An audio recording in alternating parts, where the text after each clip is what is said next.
Elowen hadn't woken up this morning expecting to hold the Alpha King's hand, but here she was, standing in the center of the grand bonding hall with her fingers laced through the most powerful man in the realm, and every breath she took felt borrowed.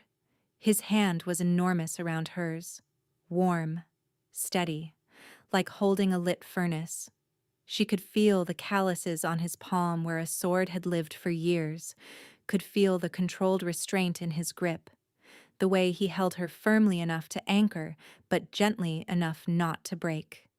The entire hall stared at them in absolute silence. The bonding hall had gone so quiet she could hear the candle wax dripping from the iron chandeliers 30 feet above. Counselors sat frozen in their carved seats. Noble families clutched their ceremonial goblets mid-sip. Somewhere to her left, a child whimpered, and its mother clamped a hand over its mouth. And Elowen could not breathe.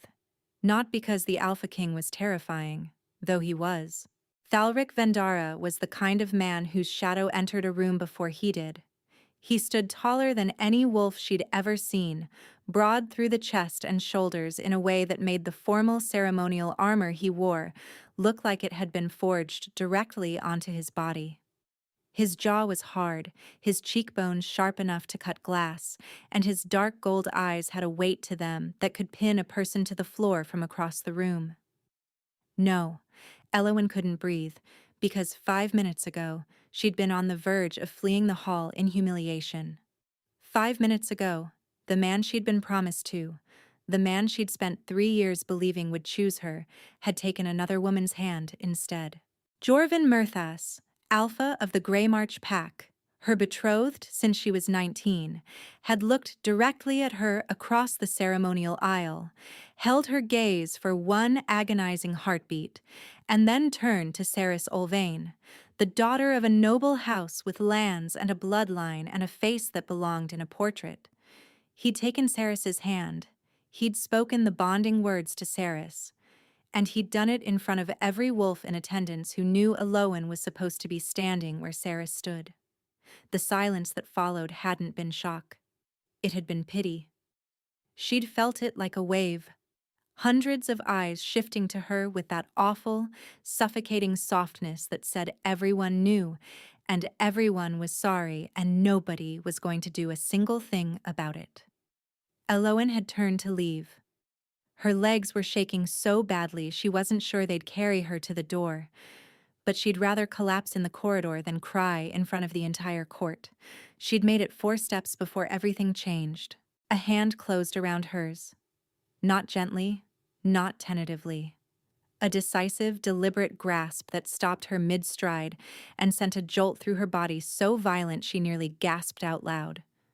She turned, and the Alpha King was looking down at her. He'd risen from the obsidian throne at the head of the hall, descended the 7 steps of the royal dais, crossed 30 feet of open floor, and taken her hand.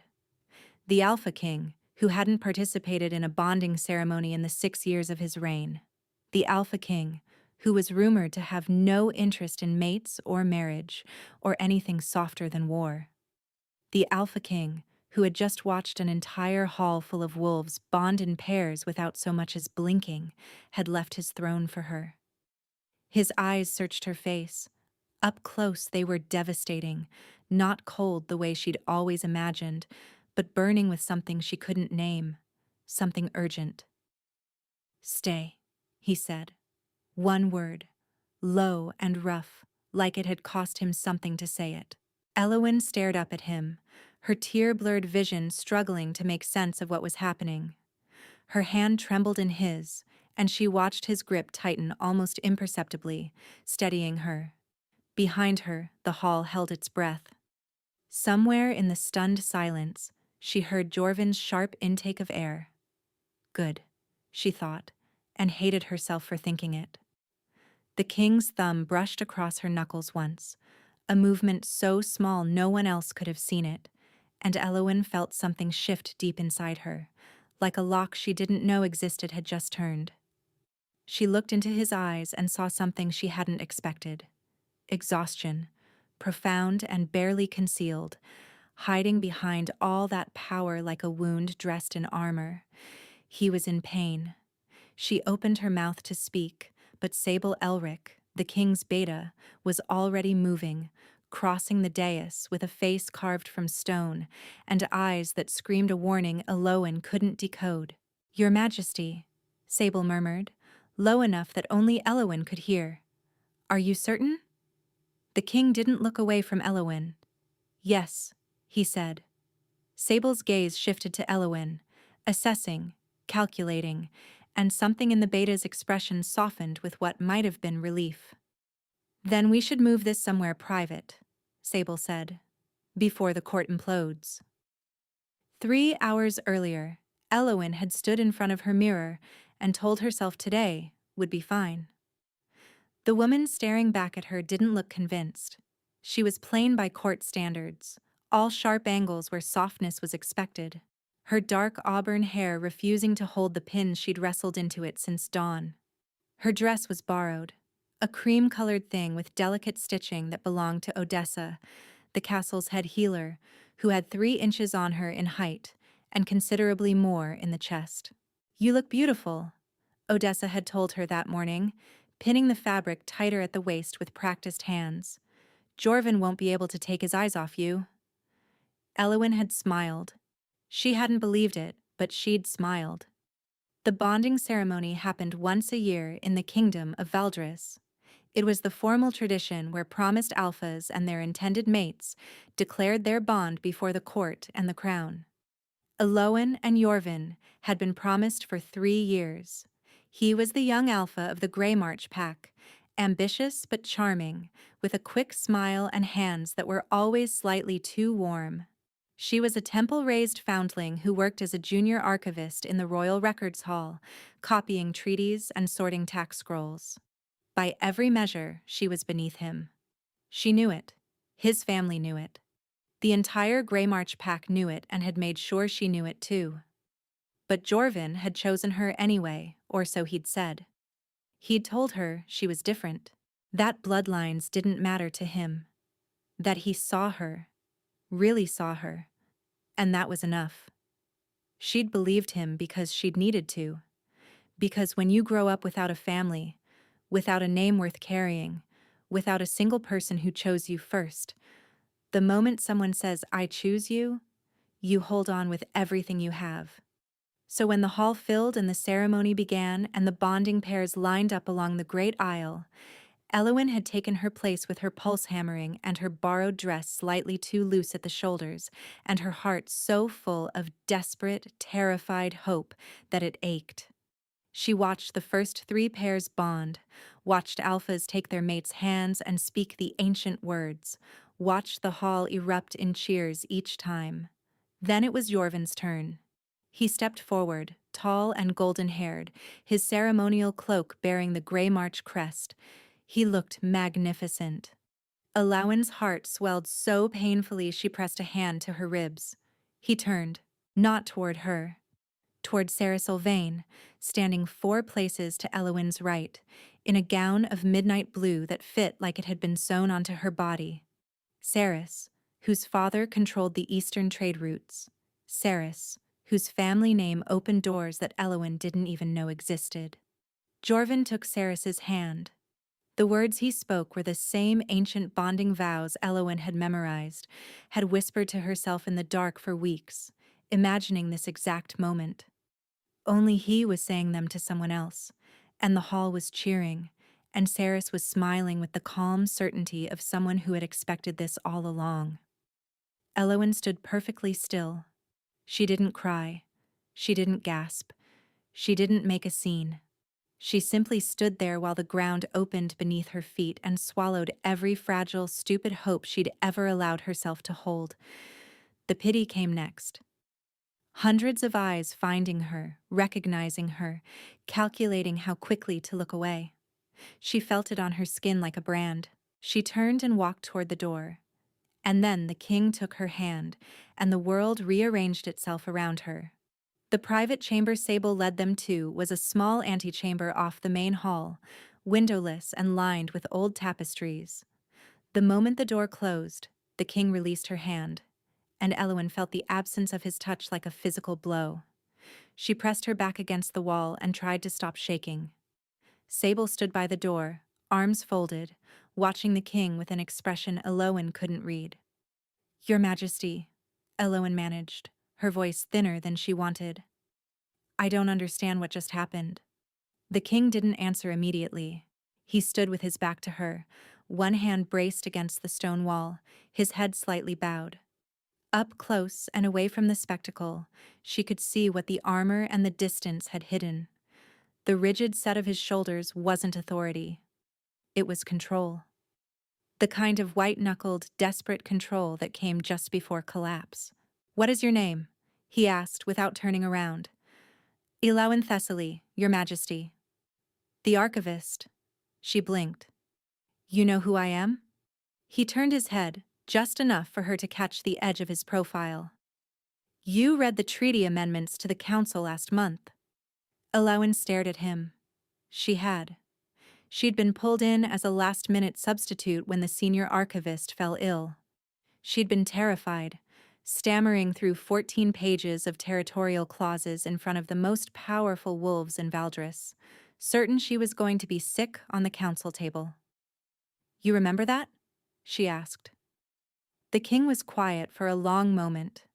Something flickered across his face, gone before she could name it. "Elowyn," Sable said, stepping forward. "What happened in the hall was unprecedented. The king has never claimed a hand at a bonding ceremony." "I gathered that," Elowyn whispered, still staring at Thalric's turned back. "Why me? I'm nobody. I'm an archivist in a borrowed dress." Sable exchanged a glance with the king. Something passed between them, unspoken and heavy. "You need to stay within the palace grounds," Sable said, ignoring the question entirely. "Don't speak of what happened to anyone. Return to your quarters and wait." "Wait for what?" Sable opened the door. "I'll come for you before nightfall. Can you do that?" Elowyn looked from Sable to the king's rigid back. 1,000 questions crowded her throat, but the look on Sable's face left no room for argument. "Yes," she said. She fled.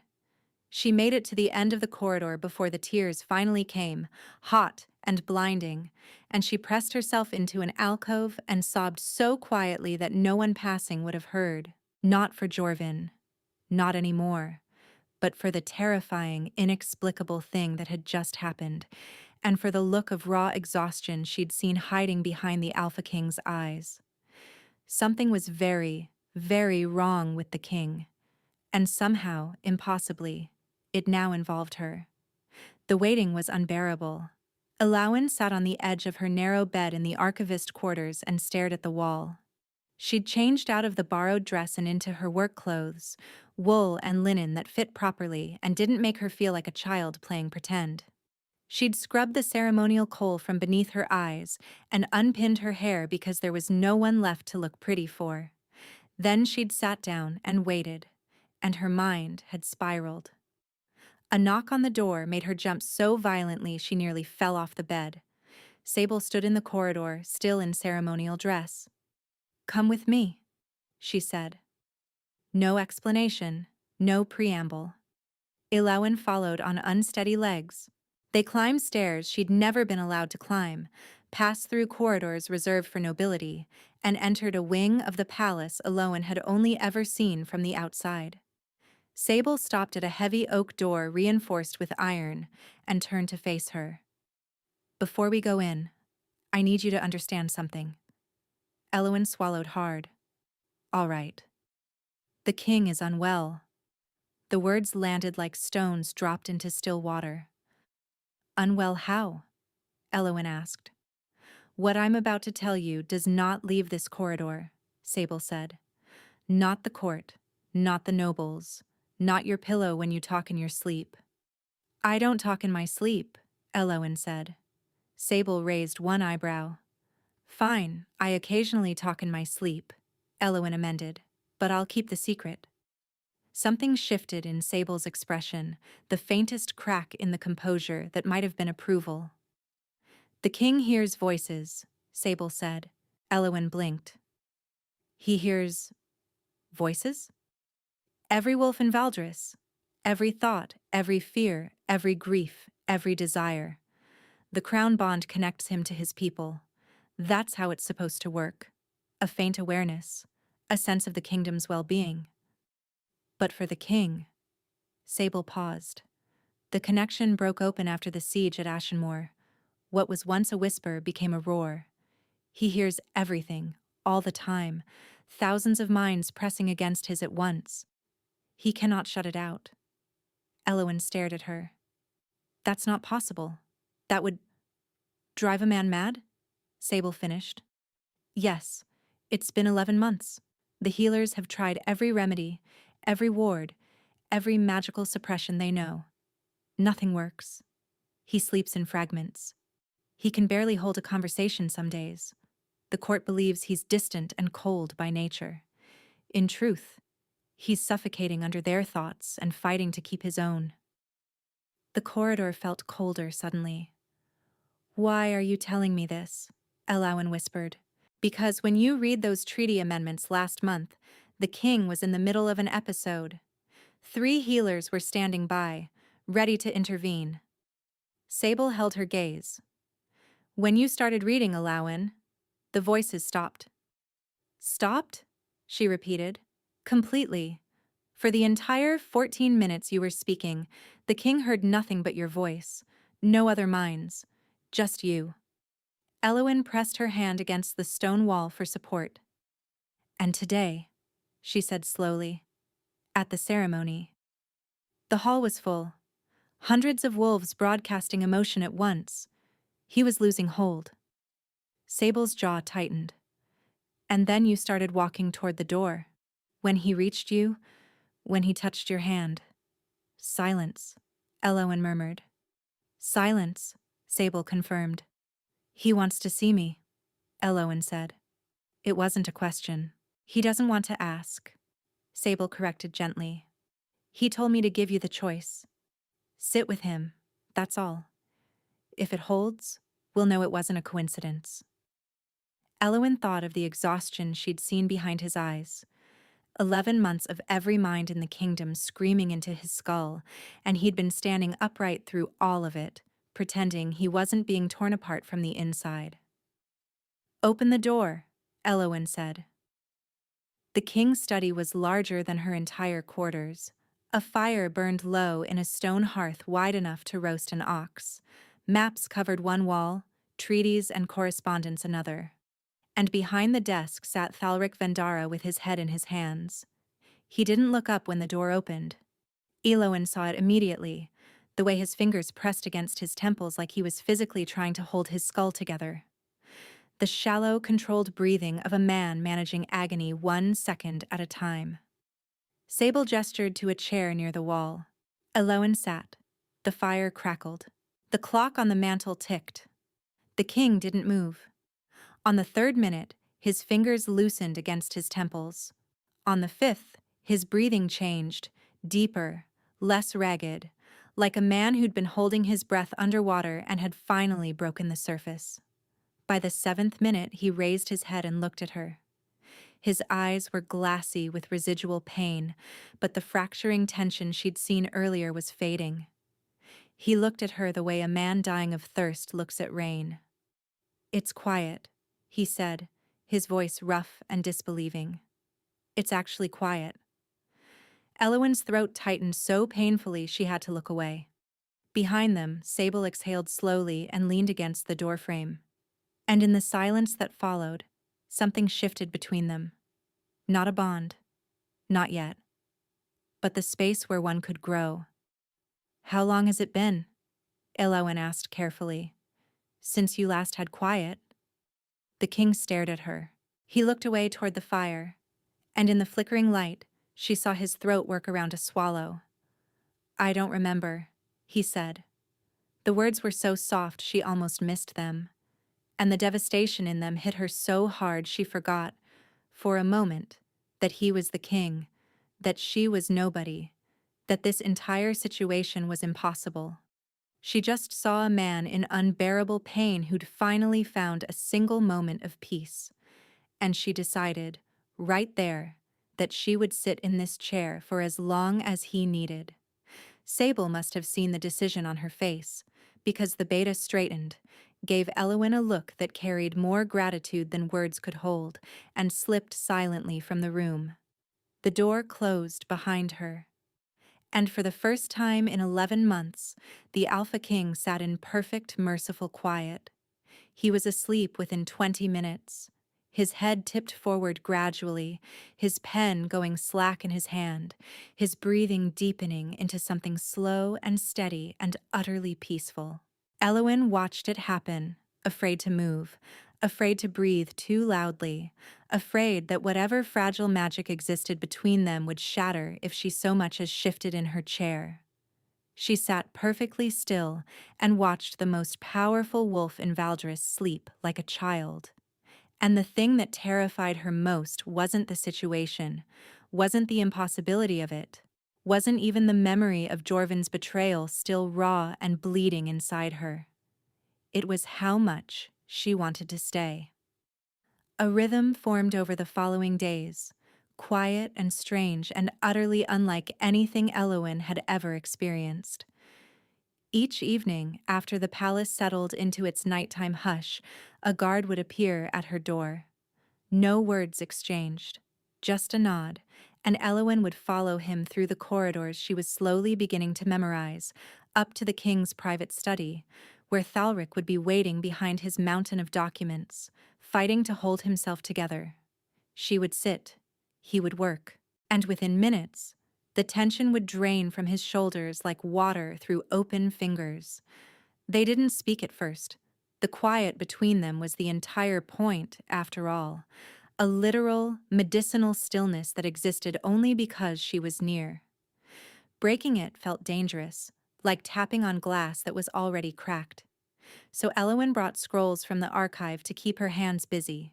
She'd copy treaty amendments by candlelight, while the king reviewed military dispatches across the room, and the only sounds were the scratch of quills and the occasional pop of the hearth fire. It should have been awkward. Two strangers sharing a room every evening, bound together by something neither of them understood.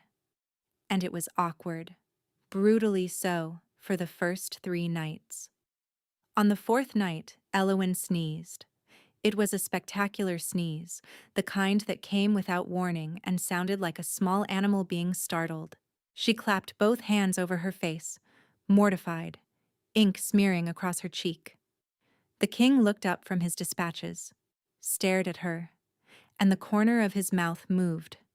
Not a smile, not quite, but the ghost of one, haunting the edge of his expression before vanishing. "Bless you," he said, and returned to his work. Elowyn sat there with ink on her face and her heart doing something ridiculous behind her ribs. After that, the quiet loosened. Small cracks appeared, and words slipped through. He asked her once, without looking up, what she was copying. She told him it was a 200-year-old water rights dispute between territories that no longer existed.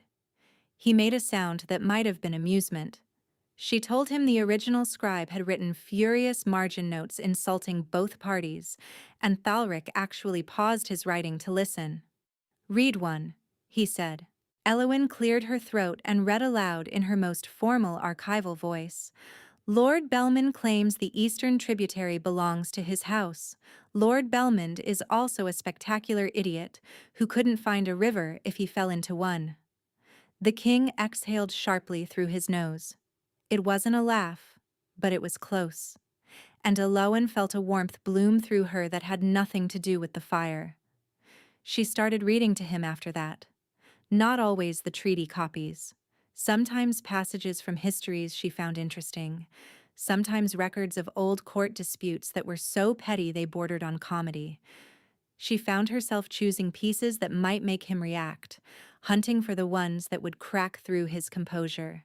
And each time she succeeded, each small, almost laugh or raised eyebrow, it felt like finding light in a locked room. He never asked her to read, but a second candle appeared on her desk one evening, positioned perfectly to illuminate her scrolls. The next night, The chair she sat in had been replaced with one that had a cushion. "New chair," she observed. "The old one was damaged," the king replied without looking up. "It looked fine to me. It was structurally unsound." Elawan bit back a smile and didn't push it, but she ran her hand over the cushion, soft wool, dyed a deep green that happened to be her favorite color, and felt something tighten in her throat. He noticed things. That was what undid her. Small things no one else would bother with. The way she rubbed her neck when she'd been bent over scrolls too long. The fact that she always chose chamomile from the tea service, and never the black. The evening she arrived with red-rimmed eyes after overhearing two courtiers whispering about how the king's little foundling must be buying favor with pity, and he'd taken one look at her face and said, with quiet, cold precision, "Who?" She'd shaken her head. "It doesn't matter. It matters to me." 3 words, spoken without inflection, without drama, while he kept his eyes on the document in front of him. And they'd rearranged something fundamental inside her. It was getting harder to pretend this was professional. Harder to ignore the way her pulse quickened when the guard knocked each evening. Harder to leave each night when Sable came to escort her back, stepping out of his presence and feeling the absence of him like walking from warmth into winter. Harder, most of all, to ignore what her wolf was doing. The creature had been quiet her entire life, so dormant that Elowen had wondered sometimes if her wolf even existed. But now it stirred constantly, pressing forward beneath her skin whenever she was near him, reaching toward his presence with a desperate, wordless recognition that Elowen didn't dare examine too closely. Because she knew what that pull meant. Every wolf knew. And she couldn't afford to believe it. Not her. Not with him. 2 weeks into the arrangement, Sable pulled her aside after an evening session. "He slept 4 uninterrupted hours last night," the beta said. "He hasn't managed that in 11 months. Elowen didn't know what to say. "We need to understand why this is working," Sable continued. "Odessa is researching historical precedents. If there's a way to replicate your effect without requiring your physical presence." "Of course," Elowen said quickly. "That would be better for everyone." Sable studied her face for a moment too long. "Would it?" she asked. Elowen didn't answer. The first time it happened, Elowen thought she was losing her mind. She was in the archive, 3 floors below the king's chambers, sorting a delivery of water-damaged scrolls from the eastern outpost. Midday. Ordinary. Safe. Then the whisper came. Not a voice she recognized, not words she could pin down, just a pressure behind her eyes and a low hum at the edge of hearing, like standing too close to a beehive. She pressed her fingers to her temple and blinked hard, and it faded. She told herself it was exhaustion. She'd been keeping late hours with the king and early mornings in the archive. Her body was simply protesting. The second time, she was carrying a stack of bound ledgers down the main corridor. The whisper was louder, a rushing sound. Dozens of murmuring voices layered on top of each other, none distinct enough to separate. She stumbled, caught herself against the wall, and the ledgers scattered across the stone floor. A passing servant helped her gather them and asked if she was all right. Elowen said yes. She was lying. The third time, she was sitting in the king's study during their evening session. Thalric was reading a report, his face calm, his breathing even. The stillness held beautifully, a warm, steady absence of noise that wrapped around them both. And then, something cracked. Not audibly. Inside her. A door she didn't know existed opened a fraction, and the sound poured in. It wasn't a whisper anymore. It was a flood. Hundreds of voices, raw and desperate and tangled together, crashing through her skull with such force that her vision went white. She heard grief and rage and fear and loneliness, felt the weight of 1,000 private agonies pressing against the inside of her mind, and for one terrible, suffocating instant, she understood. This was what he lived with. Every second. every day. This screaming, relentless tide of other people's pain, and he had been carrying it for 11 months while signing his documents and pretending he wasn't being torn apart from the inside. Elowen gasped. Her hands flew to her head, her teacup falling from the arm of her chair and shattering on the stone floor. The king was on his feet instantly. Elowen. His voice cut through the noise like a blade, sharp and clear and impossibly steady.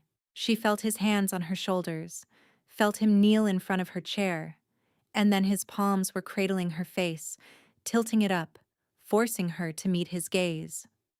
"Look at me," he commanded. "Focus on my voice. Only my voice." She tried. The noise roared and clawed and dragged at her consciousness, but his voice was there, an anchor point in the chaos, and she grabbed hold of it with everything she had.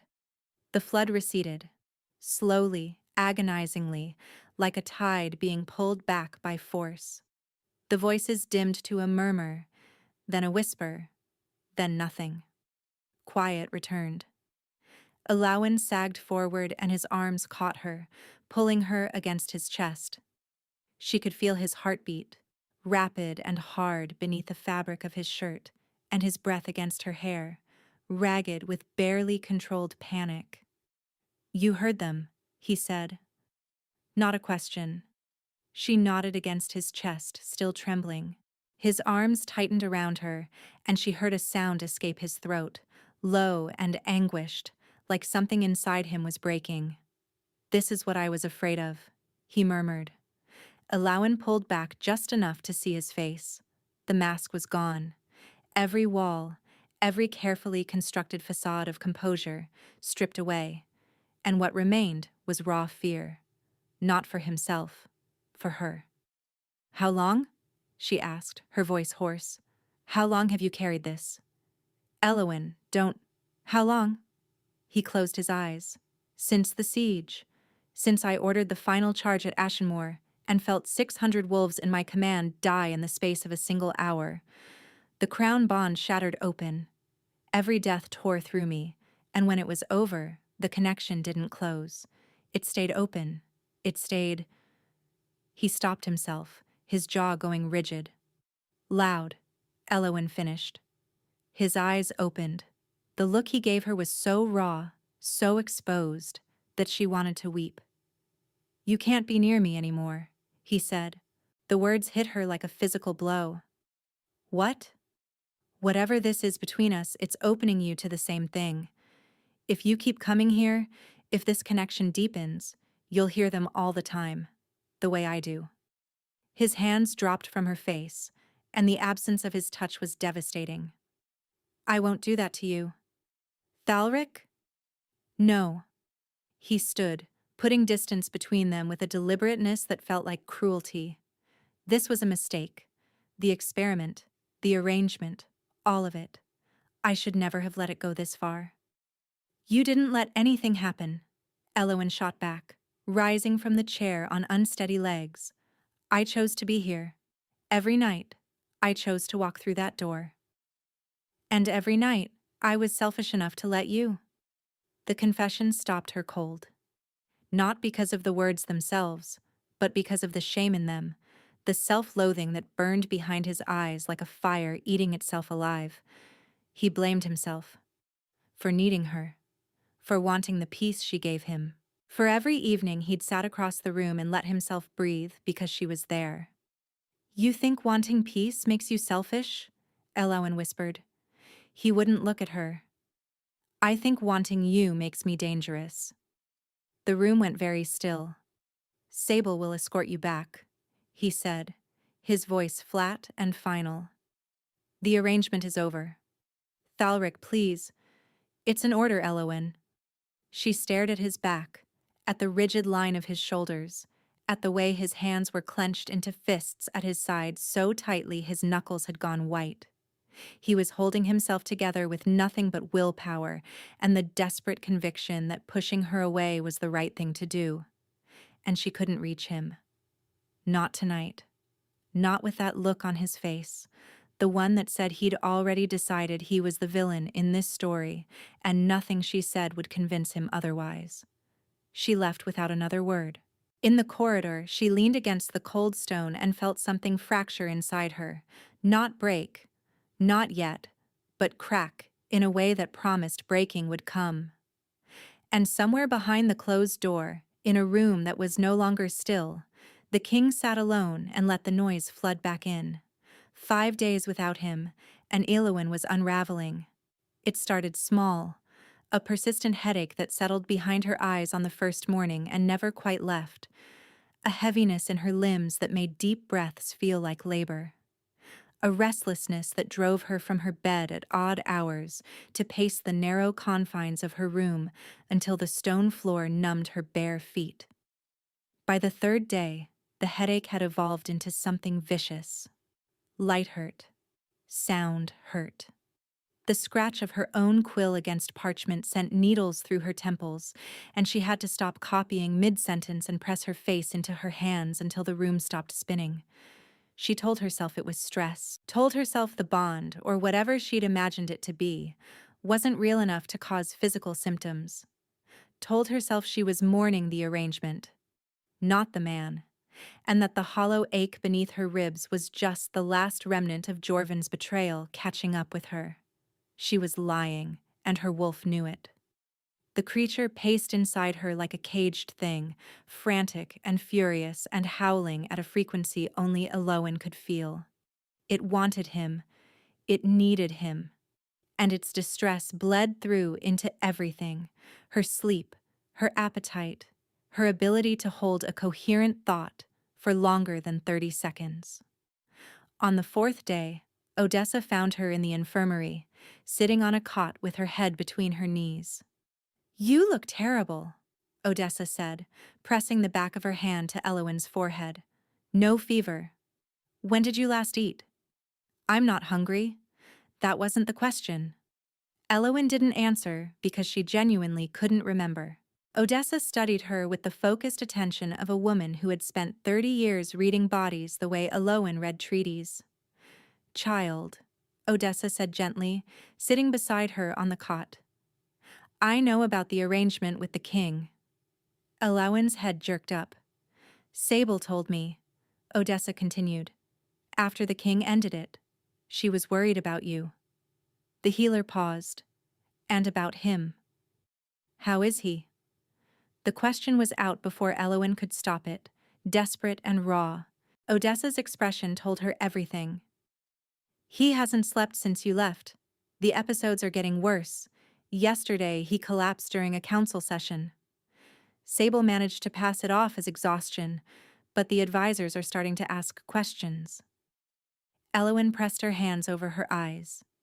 "He won't see me. He thinks he's protecting me." "And perhaps he is," Odessa said carefully. "Sable told me what happened, that you heard the voices. Once, for a few seconds. Once is enough to know it's possible." Odessa took Elowyn's hands, lowering them gently from her face. "I've been researching, going through every record we have on crown bonds and their effect on mates." Elowyn flinched at the word. "We're not—" "You are," Odessa interrupted, firm but kind. "I've suspected since the 2nd week, and your symptoms now confirm it. The migraines, the loss of appetite, the inability to sleep, those aren't coincidence. An incomplete mate bond under stress produces exactly this. Your wolf is reaching for its other half and finding nothing.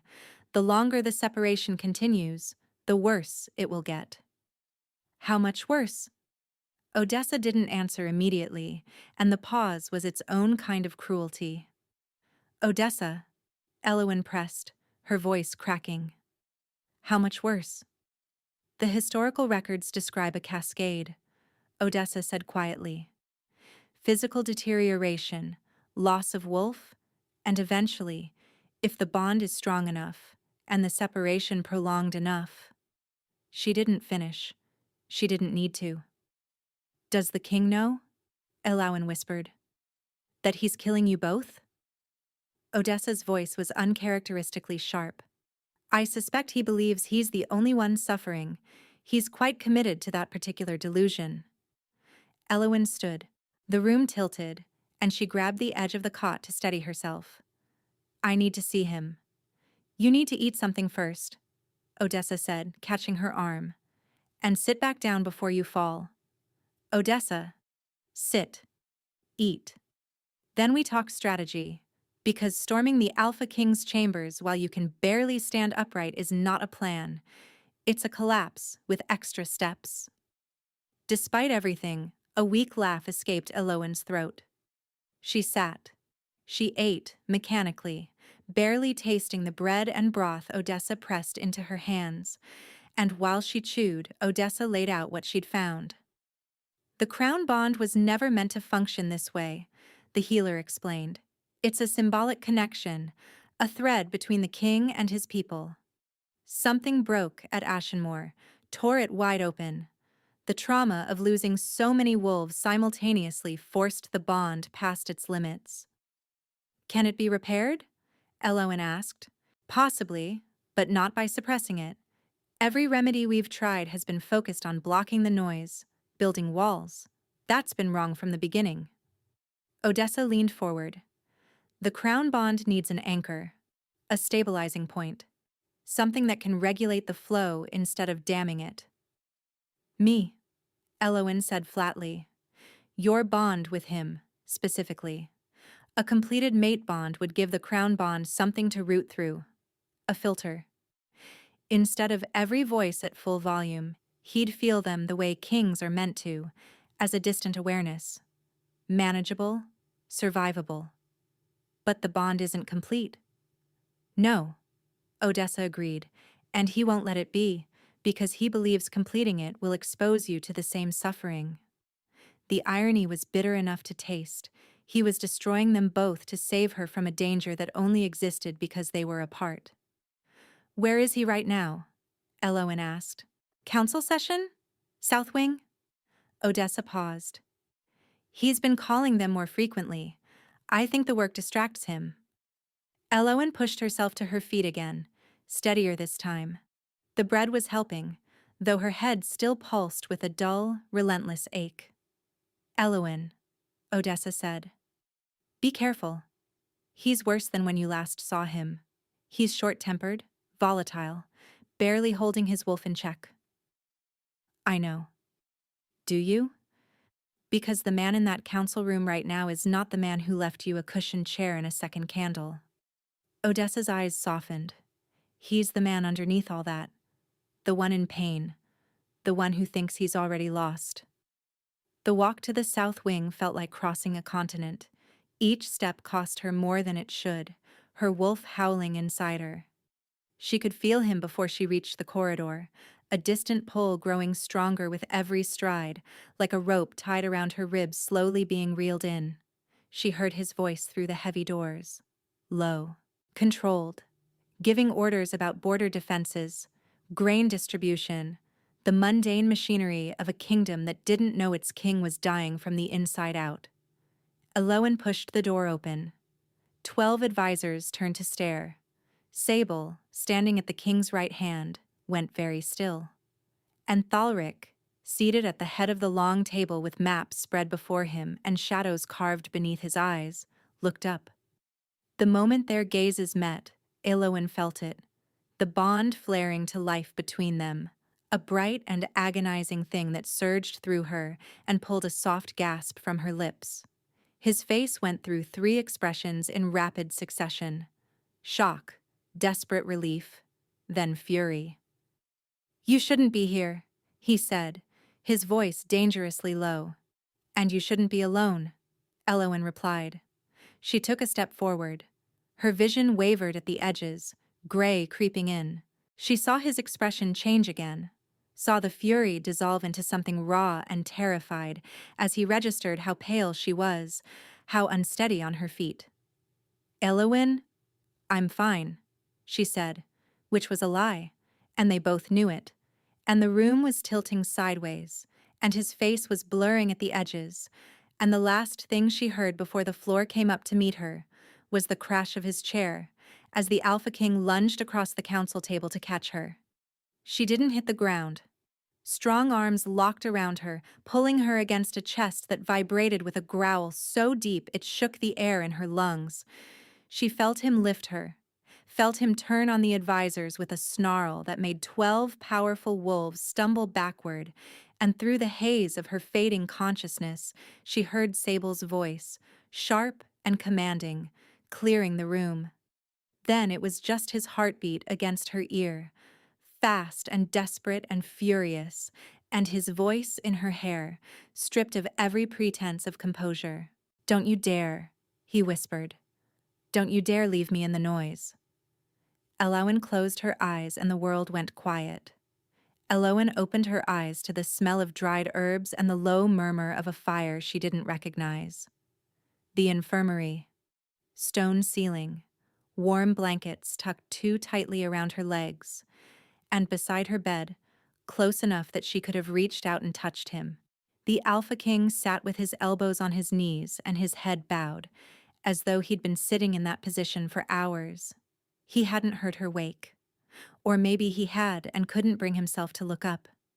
She watched him in the amber firelight, the exhaustion carved into every line of his body, the way his hands were laced together so tightly the tendons stood out beneath his skin. He looked smaller somehow, folded into this wooden chair beside a narrow infirmary cot, stripped of the throne and the armor and the distance that usually separated him from the rest of the world.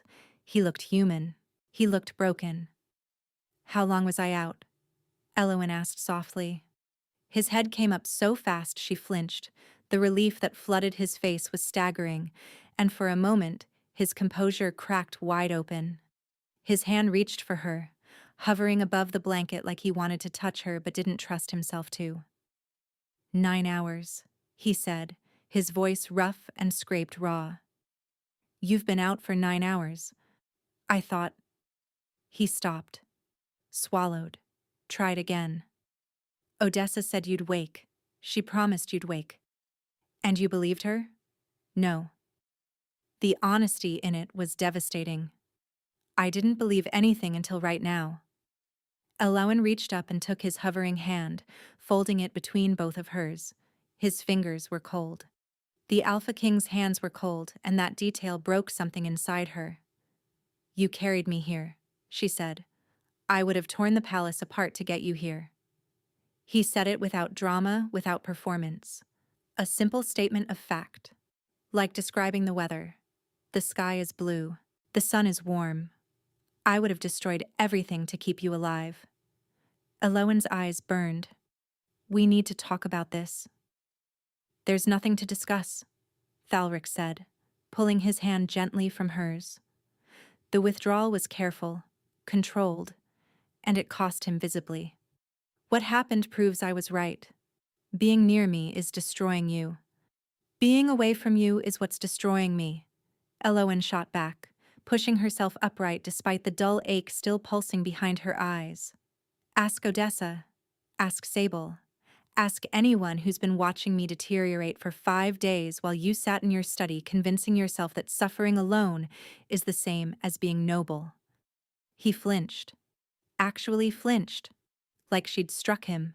"Elowen, no. You don't get to say my name like that and then push me away again." She was shaking, her voice unsteady, but she held his gaze with everything she had. "I know what this is.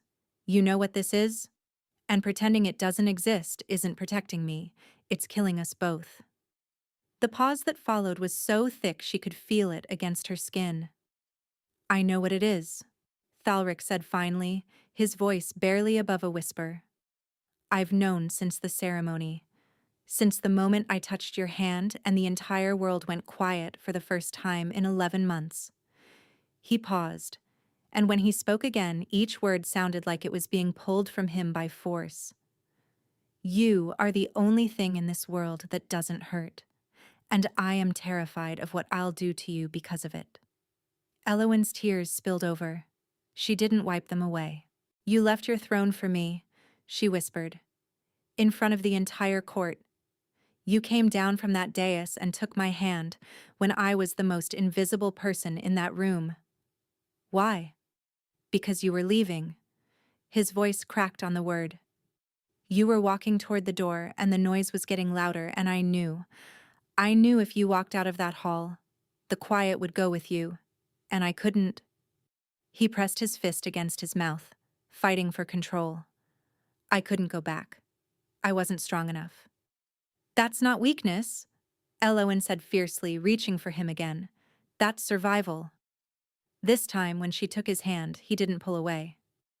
His fingers tightened around hers, desperate and trembling, and she felt the bond surge between them, bright and aching, reaching for completion. If we do this, he said, searching her face with an intensity that stole her breath, there's no undoing it. The bond will be permanent. You'll be tied to me, to the crown, to everything that comes with it. You will never be invisible again. Elowen cupped his face with her free hand, her thumb tracing the line of his cheekbone. I was never invisible to you. He closed his eyes at her touch, leaning into her palm, and a sound escaped him that was half sigh, half surrender. Tell me to stop, she whispered, leaning closer. If you want me to stop, tell me now. He opened his eyes, burning gold and raw need and something so tender it made her ache.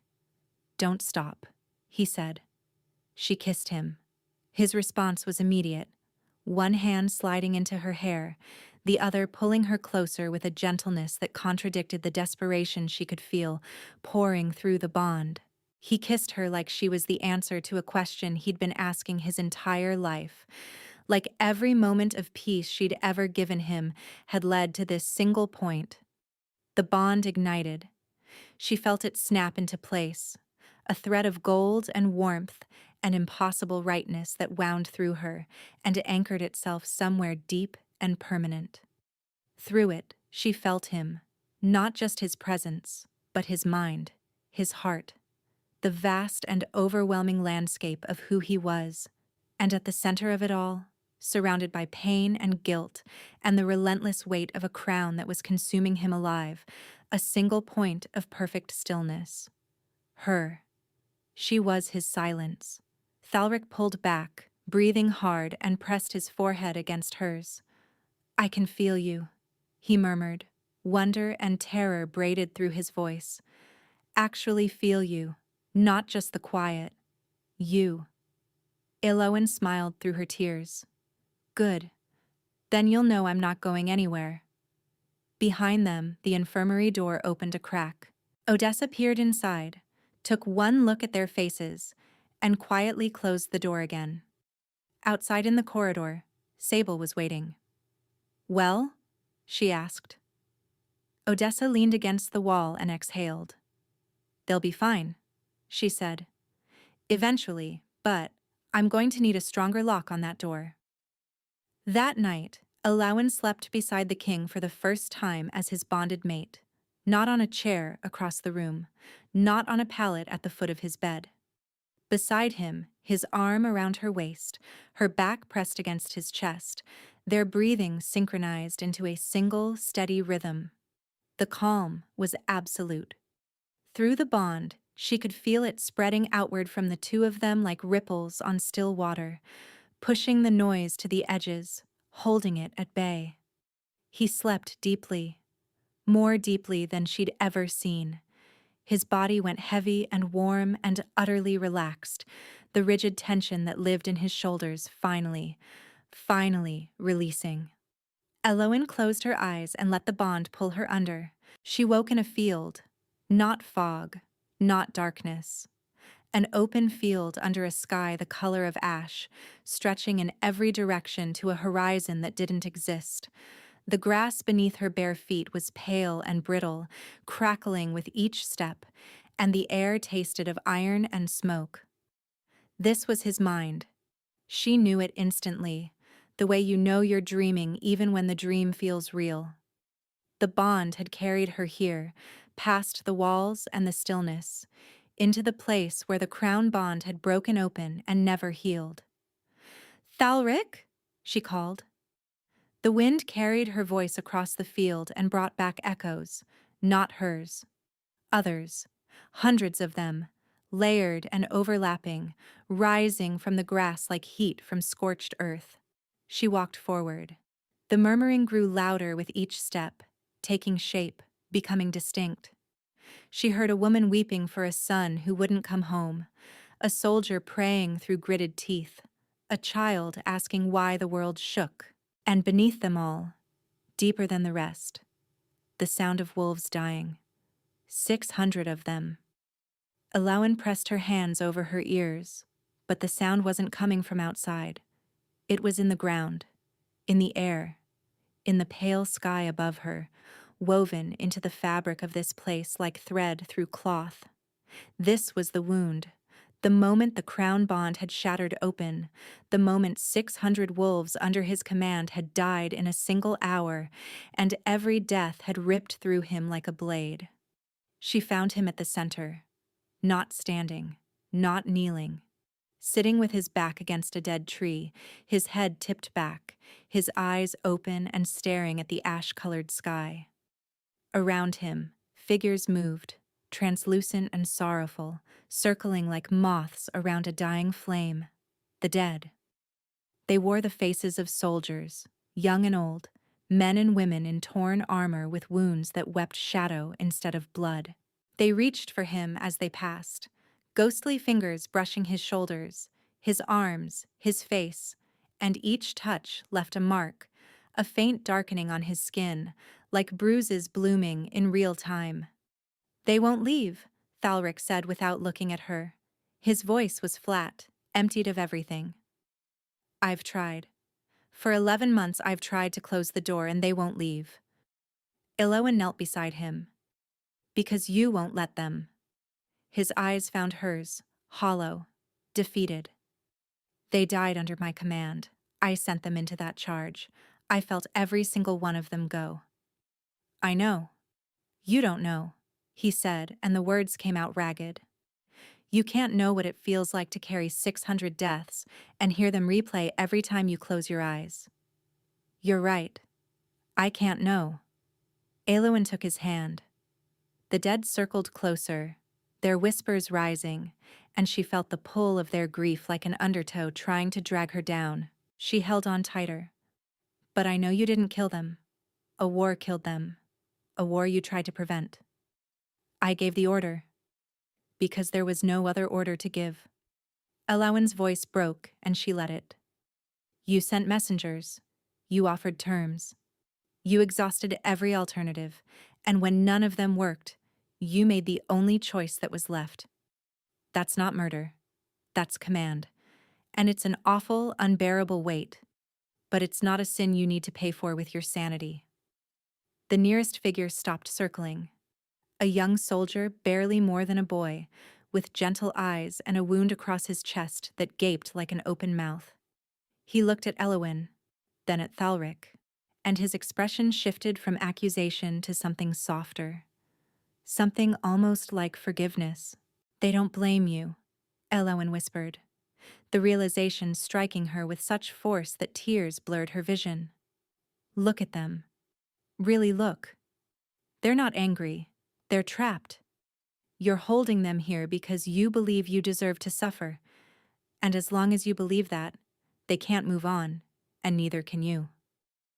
Thalric shook his head, his jaw clenched so tight she could see the tendons straining in his neck. "If I let go, I forget them." "No." Elowen gripped his face between her hands, forcing him to look at her. "Letting go is not forgetting. Letting go is saying their lives mattered enough for you to honor them by living yours, by being the king they died believing in." A sound tore from his chest, raw and animal and agonizing. His hands came up to grip her wrists, and she felt the full force of his guilt and grief pour through the bond like a dam finally splitting open. It crashed into her, wave after wave, 11 months of swallowed anguish and silent self-destruction, and she took it. All of it.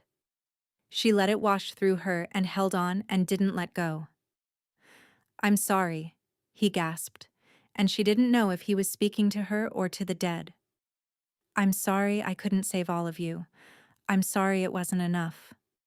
The young soldier stepped forward, placed a translucent hand over his heart, and smiled. One by one, the figures stilled. The circling stopped. The whispers faded, not into silence but into something gentler. A murmur, a lullaby, a farewell. They dissolved.